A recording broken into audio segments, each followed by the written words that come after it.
जैसे ही जिन्वू को पता लगता है कि उसकी बहन पर खतरा है तो वहाँ बेरू को नाइट्स के पास छोड़कर और वो स्कूल की तरफ को निकल जाता है अपनी ड्रैगन से। और इधर हाई ऑप्स जिन्वू के समन हाई ऑप्स से लड़ रहे हैं और जिन्हा को प्रोटेक्ट कर रहे हैं। अब हाई ऑप्स का चीफ वहाँ आता है और जिन्वू के समन हाई ऑप्स को काट डालता है। जिन्वू के समन मरते नहीं है क्योंकि वो माना से रीजनरेट हो रहे हैं, लेकिन लास्ट में चीफ को गुस्सा आता है और वो हाई ऑप्स को छोड़कर सीधा डायरेक्ट जिन्हा पे अटैक करता है। तभी वहाँ का एटमॉस्फेयर डेंस होने लगता है और हाई ऑप्स को पता लग जाता है कि उनकी तरफ कोई खतरनाक चीज आ रही है और जिन्वू वहाँ विंडो तोड़ के अपने ड्रैगन के साथ एंट्री ले लेता है और जिन्हा के सिर पर हाथ रख के बोलता है कि तुम सेफ हो और सॉरी मैं लेट हुआ। फिर इतने में हाई ऑप्स का चीफ जिन्वू को कुछ बोल ही रहा होता है। जिन्वू उसको चुप कराता है और इग्रिस और बाकी सोल्जर्स को समन करके सारे स्टूडेंट्स को बाहर ले जाने के लिए बोलता है और इतने में हाई ऑप्स भी जिन्वू पर अटैक कर देते हैं। तो भाई साहब जो यहाँ उसकी वो धूल उतारता है लाइक नो मर्सी और लास्ट में उस चीफ को पूछता है कि तूने इतने लोगों को क्यों मारा। चीफ बोलता है मुझे माफ कर दो, मेरे दिमाग में आवाज आती है ह्यूमंस को मारने के लिए, मुझे माफ कर दो प्लीज। तो जिन्वू बोलता है क्या मुझे मारने की आवाज नहीं आ रही, क्या मैं इंसान नहीं हूँ? और जिन्वू उसको खत्म कर देता है। और इधर नाइट्स यहाँ लगे हुए हैं गेट को क्लियर करने में बेरू और बाकी आंट्स के साथ और वो एट द एंड डंजन में बॉस के पास पहुंच जाते हैं और उस बॉस का नाम आर्कलिक होता है और इस बॉस ने चाइना की best guide gold dragon guide को खत्म कर दिया था। अब बेरू आता है और वहाँ के बॉस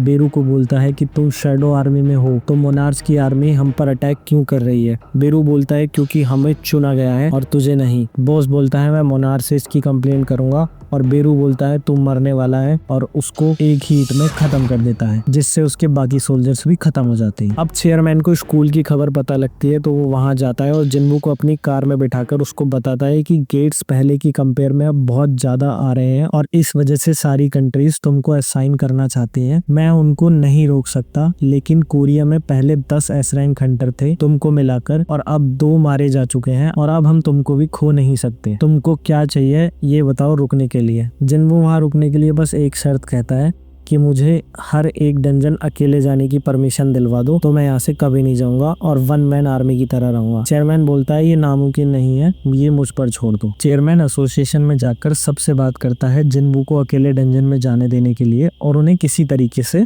मना लेता है। उन्हें मनाने के बाद जिन्वू को अपनी फर्स्ट ऑफिशियल रेड भी मिल जाती है जिसमें वो जिन्वू खुद और चेयरमैन के असिस्टेंट को लेकर चला जाता है और उस डंजन को क्लियर कर देता है। उसके बॉस को भी वो अपनी आर्मी में समन करता है जिसका नाम होता है जीमा। अब जापान में एक गेट शो होता है और वो एक नॉर्मल गेट नहीं है, वो एक एस रैंक गेट है और जापान के पास अब एस रैंक हंटर भी नहीं बचे हैं और ना ही उनके पास इतने पैसे कि वो थॉमस आंद्रे जैसे हंटर्स को हायर कर सके। फिर भी वो एक एस रैंक हंटर के पास जाते हैं जिसका नाम यूरी ऑर्ले होता है और वो उनसे डेली के $10 मिलियन की मांग रखता है और वो बोलता है ये थॉमस आंद्रे की कंपेयर में बहुत कम है, वो तो अरबों रुपए में बात करता है। वो जैसे उसको कॉन्ट्राडिक्ट करते हैं तो वो उसको अपनी पावर्स दिखाता है जापान के हंटर्स को और उनको मना लेता है। इधर जिन्वू के सिस्टम में एक टाइमर चलने लगा है और उस टाइमर के खत्म होने के बाद जिन्वू को कार्टेनॉन टेम्पल की लोकेशन मिलेगी जिससे वो उस की को यूज कर सकता है जो उसको लास्ट डंजन में मिली थी। टाइमर कंप्लीट होता है और एक सी रैंक गेट अपीयर होता है और ये सी रैंक गेट अपीयर होता है स्कूल के अंदर। लेकिन शॉकिंग बात ये है कि उस